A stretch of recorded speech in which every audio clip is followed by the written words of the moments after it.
ini sama Allah, ingatkan saja tentang Rasulullah yang membuat kita tahu mengetahui tentang Ramadan itu kan ikut Rasulullah.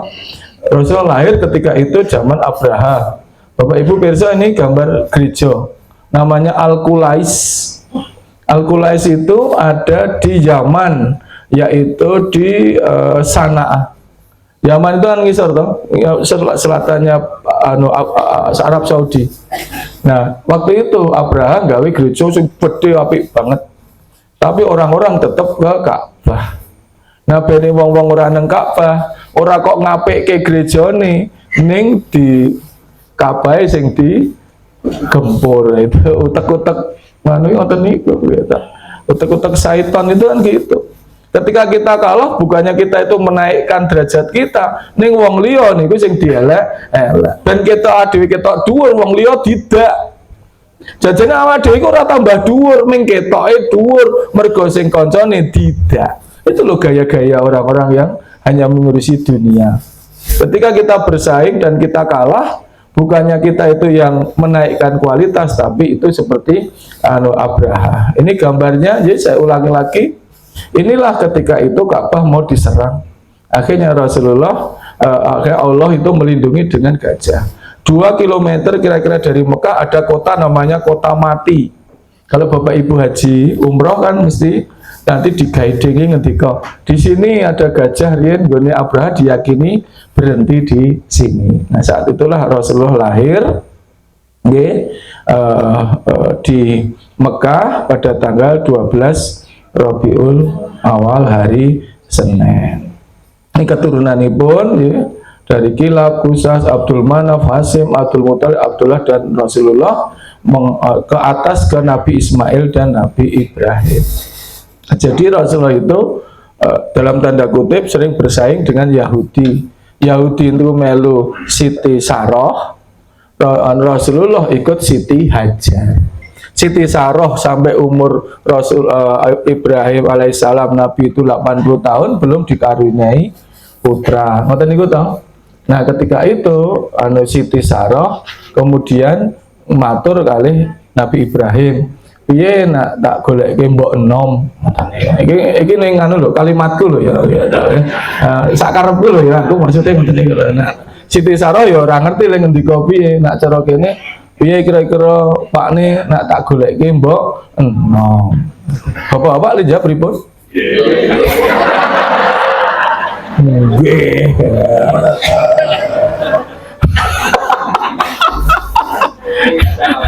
Insyaallah. Cetora ya. Karena waplok sandal.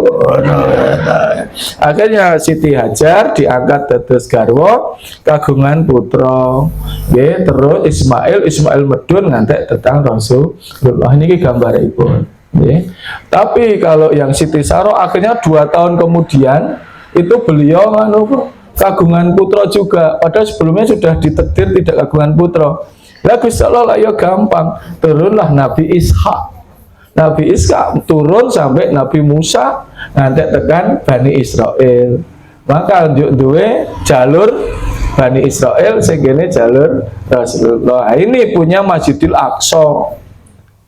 Sehingga punya Ka'bah Masjidil Haram. Rasulullah kepeksa menghadap kiblatnya ke Masjidil Aqsa selama 16 bulan. Sebabnya belum diperintahkan menghadap Ka'bah. Rasulullah sedih di Al-Baqarah sampai dikatakan setiap hari wajah kekasihku itu menghadap ke langit untuk memohon pindah ke Ka'bah. Kenapa tidak dipindah? Karena Ka'bah penuh dengan berhala sehingga belum layak untuk disembah. Akhirnya suatu saat di bulan Rajab Rasulullah dipindah kiblatnya. Maka anak jenengan teng Madinah ketemu masjid kiblatain. Sing kita pengimamane double Buriono ngarep ono, karena itu di zuhur itu masih menghadap Masjid Aqsa itu ngalor. Nah kemudian setelah itu menghadap ke Ka'bah. Nah itulah yang sejarah, sehingga sampai hari ini kan seperti ada persaingan ya Yahudi dengan itu. Akhirnya Rasulullah lahir ya dino Senin tanggal 12 Rabiul Awal. Ini dieling-eling tenan. Karena lahirnya Rasulullah kali sedane Rasulullah niku sareng persis dino Senin 12 Rabiul Awal. Ya, jadi tidak usah diperdebatkan wong ki le mati dino opo. Mergo ade ora ngerti. Ono sing muni Jumat, ya Jumat yo apik. Niaten Rasulullah Senin kok piye? Nggih mboten. Kiai-kiai yo Selasa. Maimun Jubair itu Pak Kiai dari Rembang itu leseto bareng kali kula munggah kaji niku. Di teng Mekah, saya pas di Mekah waktu itu sedanipun iku Selasa, Rasulullah Senin. Ibu-ibu seorang kontrol nak ngendika, cetha mayit iki mati Rebo, ya muni nak mayit ki nak mati Jumat mlebu swarga. Padahal cetha mayite Rebo. Lah ya ahli waris lah ya gondok tok. Ya mbok rasa omong, ya senengane kok kowean ngomong. Itu kan menyakiti hati.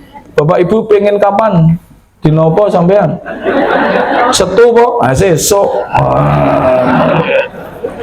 Lalu disusukanlah oleh Ibu susu Halimatus Sa'diyah. Ngoten nggih? Prisa dalemipun pundi? Magelang. Nah, apa ora ngerti ini kok ya tahu ya. Hudaibiyah, nggih. Makanya ada sunnah-sunnah bahwa saudara sepersusuan tidak boleh dinikahkan. Karena niki makamipun ibu susu Nabi Rasulullah yaitu Halimatus Sa'diyah. Kemudian Rasulullah itu besar, pertama itu menggembala kambing. Setelah besar beliau lalu berdagang. Ini profesi Rasulullah. Dan Rasulullah menikahlah Rasulullah dengan Siti Khadijah juragane pada usia 25 tahun. Ini pernikahan Rasulullah, akhirnya menikah dengan Nabi, melahirkan 6 putra. 1 Abdullah, 2 Qasim, 3 itu Ummu Kulsum, 4 Ruqayyah, 5 Zainab, 6 Fatimah.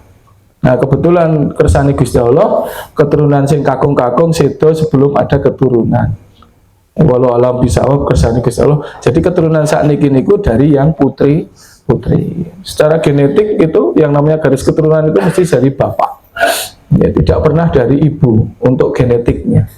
Sehingga garisnya itu sebenarnya garis dari ibu. Tapi yang di sini saya tidak komen karena saya tidak tahu. Intinya menikah, kemudian Rasulullah di Gua Hira, sampun nggih. Ini gua pertama Rasulullah menerima wahyu.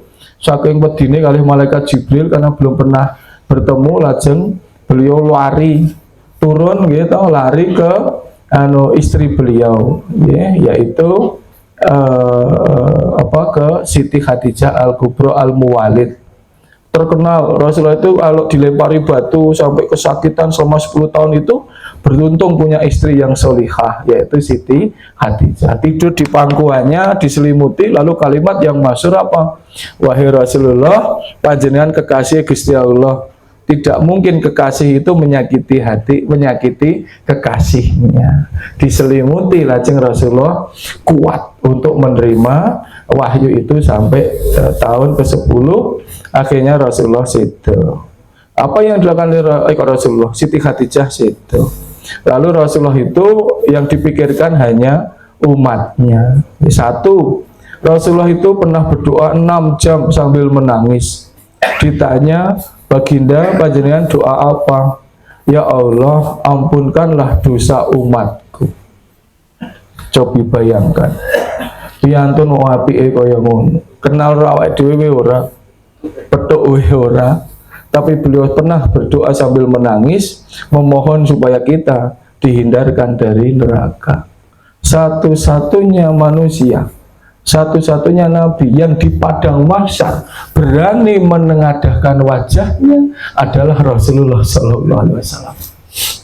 Dongake awake dhewe karena Rasulullah itu khawatir ojo-ojo umatku kuwi ora mlebu swarga.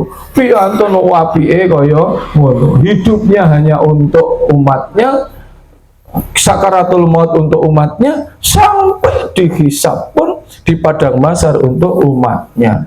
Maka Rasulullah selalu mengatakan, aku rindu kepadamu. Siapa? Mereka adalah manusia yang lahir jauh setelah wafatku. Mereka mencintai Allah. Mereka tidak pernah melihatku. Mereka hidup tidak dekat denganku. Tetapi mereka sangat rindu kepadaku. Dan saksikanlah, aku pun sangat rindu pada mereka. Mereka lah umatku. Masya Allah. Kita kan tidak pernah ketemu, tapi kita selalu merindukan Rasulullah.